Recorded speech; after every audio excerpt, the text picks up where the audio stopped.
Konnichiwa, Kazuko. Betsu no Kazuko no Koshin Iyokoso. Hey guys, what's going on? So, for today's episode, I wanted to kind of record this, kind of get some video out there.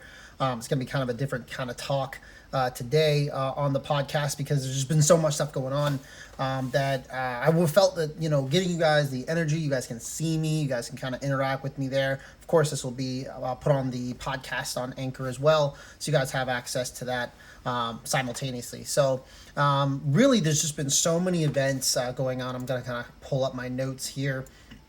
We've been to Yokosuka, we've been to Yokohama, we've been getting the house set up. We've just been getting a lot of stuff done. Miata's neck deep right now in Orient Shield, which is the largest U.S. Army and Japan ground self-defense force bilateral field training exercise. It's being executed in various locations throughout all of Japan to enhance interoperability and test and refine multi-domain and cross-domain operations. So, big words, lots of stuff in there. Basically, it is the biggest joint mission that they have with the Japanese ground forces. They're working hand in hand with them as they go through this training exercise. So, lots of stuff going on. As Miata is in the shop, her job back in rear is to kind of organize all the information, make sure things are going out correctly. She's now in charge of schools and tracking and all that kind of stuff. So she's neck deep in all that good stuff. But some of the cool stuff that we have been exposed to, and really what I want to talk about today is kind of just like the culture of the unit, if you will, and it has been interesting in order to learn about it, engage in it. I've had some opportunities to talk with some of the people that are at the unit, and it's an interesting unit. So we have lots of combating different types of leadership styles, people, their own leadership styles, and I really want to kind of give a shameless plug here. If Miata and I had not had temperament training, coaching in our temperaments, if we hadn't have had any of that, this would have been rough. So this is a shout out to the group I'm part of that has opened that door so Miata and I could have that type of relationship with each other, as well as with just understanding temperaments and what that means and how does that work, and crucial conversations and never split the difference, ton of material that we have prepared ourselves with and educated ourselves on. If we hadn't have had that, this would be far more difficult than what it is right now. So just again, shameless plug, that has been awesome. We would not be where we are without that training. So ever so grateful and appreciative of that. But really, as far as today's episode, I really want to talk about just leadership in general. It's one thing that I have noticed since being here is the level of leadership is not what we anticipated when we first arrived. And it's not bad by any means. It's not a horrible post, but the culture of what we've been exposed to leaves much to be desired. And what's awesome is it gives Miata an opportunity to showcase her high level of leadership in an organization and help shape it into a more positive direction than it currently is at. And a lot of that is just that in this unit, it's kind of forgotten. It's kind of in the corner of things, but people come here and they're either spitballs on fire or they run too fast too soon. And what we've been noticing with so many changes in leadership that has been going on here, that the essence of leadership is not there. Everyone is new. There aren't very many old people still existing in the unit. A lot of people have switched out. Of course, a lot of this is caused because of COVID. I mean, everyone has to move now, and PCS season was heavy, so they've changed out the. They changed out the battalion commander. They changed out the brigadier commander, or the guy who's taken over the whole entire show. That guy's new. You've changed out a bunch of the lower echelons of leadership, some NCOs, some officers. You've had a lot of changing in and out. I think the number is anywhere from 6 to 9 people are new, and they're all in leadership positions. So there's just a lot of competing views, and I think a lot of that ends up being confusing to the team. There really has been no unifying talk. What is the goal from the highest level of leadership? That has not been given to the lowest tier of leadership. So maybe Orient Shield itself is kind of getting in the way of that.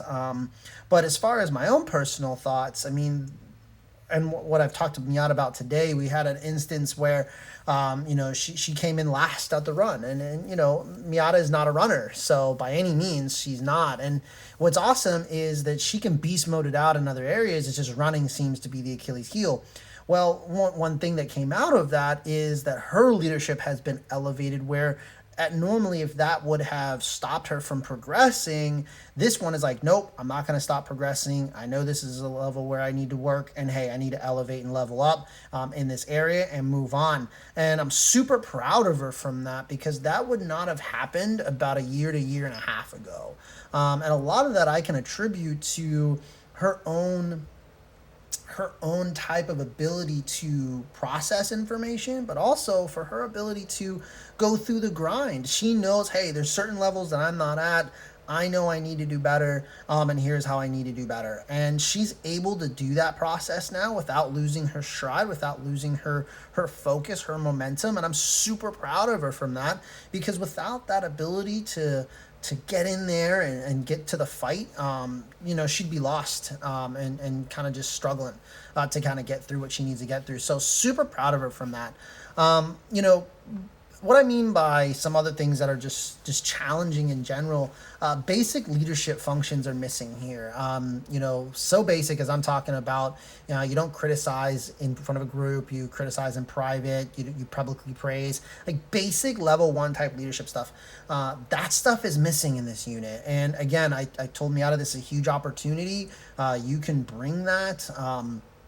As simple things as, when you have a soldier, that because eventually you'll take command and you'll be interacting with those soldiers, and one thing you'll have to do is you'll get to bring those small victories, those very small basic minutia things that are just respectful that no one seems to be doing right now, and bring that to the unit. And that's a new flair. And some people get lost in all this upper level leadership stuff. It's really the basics practiced every day, very consistent, very habitual, that end up making the biggest difference. And I think that as she grows in the shop, she's going to grow into the command that she'll eventually take, and that's going to be something that she'll be able to elevate and level up. So super proud of her that she's learning some of these things now versus trying to wait for them later. Another thing that she saw today, as she kind of got into everything, coaching seems to be lacking here. There's not as much coaching as she was expecting to have as a new captain as coming in. Everyone's expected from the new BC to be at a certain level. And again, based on his history, he's coming back from a debilitating injury. He's leveled up. He's beat his body to a certain level of physical fitness, and he's expecting that everyone is at that certain level. That assumption that everyone should be where he's at. And what's interesting is that that's not the case for most people. COVID in the Army destroyed the Army's physical fitness, and it's been rough. It's been rough to get back on track. But I will say, if we had not put in the effort during COVID to stay at a certain and maintain at a certain level of physical fitness, she wouldn't be as performing as she is now. So she'd be much farther behind. So I will say again, I'm super proud of her. She's been able to beat that up, but also notice like, hey, I still got some work to do. Here's what we need to do, and build a plan around that. So that's been super awesome to see that. Some of the things that we've noticed from the culture. Everyone doesn't want to explore, so it's very difficult to engage with the unit and engage with people when no one really wants to explore. We came here to explore. Everyone else is kind of just here and living. So creating a new culture out of that is people are afraid to kind of make mistakes. They're afraid to talk. They're afraid to speak in Japanese. And yes, it is very intimidating to try and speak a language you don't know without engaging in it, and trying to engage in the customs and the courtesies. I will say, I think that's where her leadership has also been elevated, as well as my own, where we're not afraid to make those mistakes and just go out and explore, and just mess up the language, learn some things, learn some new words. I'm struggling to put phrases together, but I'm starting to slowly get it as I move forward. But I will say one thing that we've noticed is everyone kind of just stays to the base rather than going out. So we're hoping that some of that changes and people encourage people to go out. A lot of that comes back to base culture. Upper level leadership doesn't let other leaders leave. Miata right now doesn't have weekends for the next couple weeks. because they have this big Orient Shield thing going on, and then there's potential of not having any more. And then she has block leave, but she might not be able to take block leave. So there's just like the leadership itself inhibits itself, and it is very counterintuitive to the message of, hey, go explore, when you're not giving anyone time to go explore. So very, very strange. Hopefully that changes, but we'll see. I'm not, our family day's Wednesday, which is today, but I doubt that's going to happen. That just never has happened since she's been in the Army. So, it's just little things like that that we don't see. And we're not seeing a big change in that. So some of those things have been very challenging. But one thing I will say, and I saw this yesterday, and this is what I really, the heart of what I want to share today, is Miata has come so far, and she's learned the power of follow up. So yesterday she did her first follow up about 4 o'clock in the afternoon. Her direct report. She kind of walked in to the office. Hey, had her calendar out. Hey, here's kind of here's what I've got. You got a minute. Yes, cool. They had a great dialogue intro into it. Didn't just go full on, here's all my information. She slowed it down, had a good follow up, did a temperature check, walked in there, boom, here's what are my priorities, got the priorities from her direct report, and then, hey, here's what I've accomplished today. Is there anything else you expect from me before I clock out? Super well done. I mean, just so textbook of what you're supposed to do to help your leader prepare for the end of his day as he goes into a meeting with the battalion commander, but also how well you do at a follow-up. And as I shared with her, most people don't do follow-up very well. Follow-up is lost. It's an art form to follow up very well. So I'm super proud that she was able to do that. But again, that's just that basic leadership lesson that most people should have learned as an entry-level first-tier manager, or in this case, lieutenants. Another thing that I've noticed here, the chaplain Rios, who's phasing out, he's leaving. He was really the pinnacle of leadership, like language. I don't hear it from everyone. Chaplain Rios had his own thing he did. He called it Chappie's Chicken. He put it on Facebook. That's really how we first got connected to this post. But he was really the first one to bring leadership level language appropriate for everyone to gain something from in a format that everybody could access. I have not seen that from other leadership here.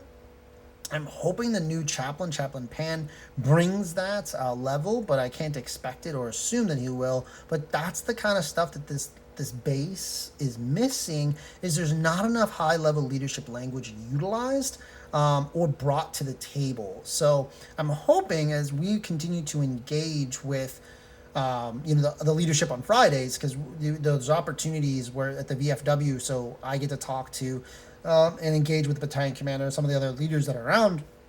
I'm hoping there's opportunities through conversation to bring up some of these things. Like, hey, look, you guys should have opportunities for sergeant time training, for people to learn language, for people to educate themselves. Physical fitness is the easiest one to help people educate, especially if they don't know how to be active, if they don't know about the body. Our good friend Ryan Marizidi, he used to be a professional bodybuilder, and I've taken a lot of his words of wisdom when it comes to bodybuilding and adapted it to my own. And a big thing with that has been how you work out correctly and how you don't overstress your muscles. There is a specific way you work out. There is a specific way you gain muscle. There's a certain way you lean. There's a certain way you eat right. All of those things all culminate into a well-rounded, healthy, physically fit individual. However, from what I've noticed is the battalion commander doesn't subscribe to that level of leadership.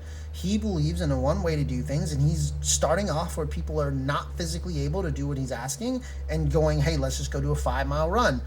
That's not where everyone's at. So you're burning people before they have an opportunity to ease into it if they haven't been doing it. So and before we got here, they were doing PT on your own. Well, the problem with PT on your own is unless there's an accountability system fed into that system, doing PT on your own is not going to be very helpful. So one thing that I have noticed with PT on your own is for those who take it seriously, like Miata and I were doing 2-a-days, 3-a-days. We went out, we did a high strength and resistance training exercise. Then we did some run, some cardio. We would do some walks. We would walk for long distances. For us who were actively engaged in that process, that was good. But for those who weren't, it can be left much to be desired. And of course, the level of everything, when you don't hold accountability, is that it's not really getting done. So where I'm hoping the battalion commander is going to grow through this, and realize he's got to lead from the front, but also tailor it back, and really engage with with his soldiers. I mean, I have taken almost every class so far since I've been here for AWC, and AWC is called Army Wellness Center, and I'm gonna get some information out for you guys. So that's what this is right here, Army Wellness Center. And in here, I mean, there's so many classes that you can take. I mean, they have metabolic testing. They have, you can get plugged up into a bod pod, which I did that one. You could do just so much stuff through AWC, and it's free to soldiers and families. If you're on profile, of course, you got to do this. But one thing that I have found to be incredibly helpful with AWC is just the level of education from someone who is a trained nutritionist. So one thing I'm fighting is I'm coming back from being 189 pounds. I'm at 180 pounds right now. So I've lost 9 pounds in the span of 2 months. And it's been just a constant grind to find out what foods I can eat, what foods I can't, nutrition, diet, what does that look like, how to change lifestyles, how to put on muscle appropriately, VO2, and as I've been educating myself on all these things, because again, my cholesterol was at 366. Which is really, really, really high. I brought down to about 117, which is where it needs to kind of be. But I had high cholesterol. So one thing, when I had my you had to do a physical before you go overseas. That physical was done by the Army. So the Army did the physical, and they're like, hey, your cholesterol is really, really high. You got to get that under control. I ended up finding out that alcohol, coffee, and salt were the easiest things that I had to eliminate. So you have to find things to eliminate. Well, I learned that through not just AWC, but I also learned that from different podcasts I've been listening to, educational material that is out there for free. Most people that I'm going to talk about probably have not educated themselves or don't seek the information. And I'm hoping that when Miata takes command, some of these things that are out there, I mean, there's so much information out there, she can involve the soldiers in, and teach them how to do that. Writing PT plans. Most people are horrible at writing PT plans, and a lot of it is because they don't know that group PT is different than individual PT. If I were to PT on my own, I'm at a certain physical fitness level. I know what I can handle for my workout, but I can't assume that my workout is appropriate for everyone else's workout. So running a group PT is going to be largely dependent on understanding everyone's individual PT level. If you understand everyone's individual PT level, then of course you can write an appropriate PT plan. My assumption, because of the way that they run PT here, is that's not understood on all levels. And I'm not sure who's in charge of that. Because again, I'm not really in the military, so I don't know who's the one who's in charge of that. But my hope is as Miata learns about all of these things and she's getting educated on them, that she takes this information to her first sergeant, and hopefully that helps create a new culture, a culture of accountability for physical fitness. Because the big focus, because unless you're working, everyone else is just, it's all about PT here. And PT scores and running and all this. And, as I told Miata, it's like, you're required to do the minimum. You're required to run a 2-miler. If you can't run 4 or 5, who cares? You don't need to run 4 or 5. You're not being tested on 4 or 5 miles. You're being tested on 2. So as long as you can run a 2-mile, who cares? It doesn't matter. None of the rest of it matters. You got to do the PT, which is what they're required to do. And after that, it's bonus. Who cares? And that no-nonsense level of leadership language is what she is missing in her unit. So I've shared with her, it's like, take every opportunity that you get, even at your failures, to help reintegrate new language into this system. You're not going to necessarily be able to, affect the BC and what he wants to do, and that's okay. But I'm not going to cut, and I told her, I'm not going to cut him any slack. He's a lieutenant colonel. He's been in for a long time. These are basic things. He should know them. So I'm not going to give him excuses. He's an adult. He needs to be able to do what he needs to do. But I'm going to talk to you as where you're at and what we can affect as a family for your own physical fitness. That's how we're going to discuss it. Everything past that, whatever. Don't worry about it. It's not where we need to be. So those are just some things I've noticed. Just a different type of episode than I normally am. Normally, I like to talk about what the fun stuff we're doing, but as what we've been up to and what we've been able to accomplish so far since we've been here. These are kind of some of the weird thoughts that we've had. The I guess the questions, the things we've observed under the table, some of the not so flashy stuff is really what I wanted to focus on today. And really just kind of shout out to Miata's progress. I mean, that's really what today's episode's about. Miata has made so much progress for herself or as a leader that this is really dedicated to how far she's come. So with that, guys, I hope this has been awesome. I hope seeing this podcast out on YouTube will help you guys. Again, you guys can consume all the other content on Anchor and get that podcast and listen to it wherever you guys consume this stuff. And the blog just got finished, so it's going to get sent out. So hopefully all this stuff is coming at you guys lightning fast and you guys are enjoying it. I'm having fun, really just giving it to you guys in all the different types of formats. So that's all I have for you guys. I love you guys. I miss you guys. They usually say Ichidan, which is their one step, which is what it really means in Japanese, but that's their one team. That's their slogan here. But you guys are Kazuko, which is family. Love you guys, miss you guys. I hope this episode brings you guys a whole bunch of excitement for where Miata is at, where she's progressing. She's doing phenomenal. She's growing. I'm growing. I'm still reading, pouring into myself, personal development, talking to almost everybody on post because I can. I have nothing else to do. So engaging with as many people as possible has been awesome. Chaplain Rios has invited me to be at different socials and out and about, trying to just engage with different groups that are here on post. So he's been doing that. Just as many people as I can interact with, I can. And we made friends with the chief. He lives next door. So just as I'm continuing to grow myself, is just getting out and having so many conversations with people. It's been awesome. Just being able to engage in that way. So love you guys, miss you guys, super excited for the next stuff to come out. Hopefully you guys are enjoying all the fun stuff that we post, especially like the Gundam Museum. That was a huge event. As we go forward, we're trying to hit up Shinjuku, Tokyo before the Olympics start. We won't be able to go to the Olympics, sadly. That's just not something the base wants us to do, but hopefully we'll be able to get it streamed on the TV so we can at least watch the Olympics. But hopefully we'll be able to get that to Shinjuku and Tokyo before that happens so they don't shut it down for us military folk. But more information to come on that later. Love you guys. I'll see you guys in the next episode. Ichidan.